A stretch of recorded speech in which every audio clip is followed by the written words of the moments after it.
अभिनव को जब अनन्या नजर नहीं आई तो उसका दिमाग खराब हो गया। उसे सच में अनन्या के लिए घबराहट हो रही थी। तभी उसकी नजर उस डॉन पर पड़ी जो अनन्या के साथ बदतमीजी कर रहा था। वो चुपचाप शांति से एक कोने में खड़ा था। उसकी हालत देख ऐसा लग रहा था जैसे उसे बहुत मारा गया हो। अभिनव भागते हुए उसके पास आया और बोला, तुम जिस लड़की के साथ थे वो कहाँ है? डॉन को अभिनव को देख गुस्सा आया।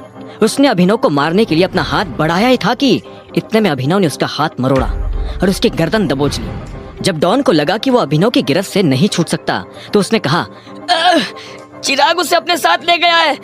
यह सुनते ही अभिनव के होश उड़ गए। चिराग का नाम तो उसने शर्मिला के मुंह से कई बार सुना था, लेकिन उसे उम्मीद नहीं थी कि चिराग अनन्या का पीछा करते हुए यहाँ तक आ जाएगा। साथ ही उसे ये भी समझ नहीं आ रहा था कि ये आदमी चिराग को कैसे जानता है। ऐसे में अभिनव ने उसे छोड़ा और पूछा, कहाँ गया है वो? मेरी हालत देखकर लगता है कि वो मुझे बताकर जाएगा कि वो कहाँ जा रहा है। उस आदमी ने जवाब में कहा और बगल की टेबल से टिश्यू उठाकर अपने मुंह से बहता खून साफ करने लगा। अभिनव उसे देख रहा था। उसने भी अभिनव को घूरा और आखिर में वहां से निकल गया।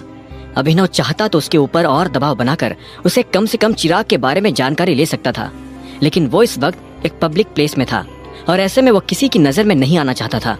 अभिनव, यहाँ क्या कर रहे हो? इतने में अभिनव को पीछे से एक लड़की की आवाज आई। ये कामिनी थी जो अभिनव को ढूंढते हुए बार तक आ गई थी। उसने अभिनव के पास आते हुए कहा, तुम्हारा भागने का प्लान था क्या? पैसे नहीं थे तो इतनी बड़ी बड़ी फेंक क्यों रहे थे? मैं फेंक नहीं रहा था, पैसे है मेरे पास। अभिनव ने कामिनी की बात का आधे मन से जवाब देते हुए कहा। उसे अभी भी अनन्या की चिंता खाई जा रही थी। कामिनी ने पूछा, तो फिर यहाँ क्या कर रहे हो? देखो, अगर तुम ये सोच रहे हो कि तुम बचकर निकल जाओगे तो ऐसा होने नहीं वाला है। पैसे तो देने पड़ेंगे। अभिनव ने कामिनी को घूरते हुए देखा और उसके बाद हॉल की तरफ बढ़ने लगा। कामिनी भी उसके पीछे पीछे जा रही थी। अभिनव कामिनी के साथ सबसे पहले अपनी गाड़ी के पास आया और उसमें से कार्ड निकाला। कामिनी ने कार के ऊपर कोई कमेंट नहीं किया क्योंकि वो देख पा रही थी कि कार खटारा थी।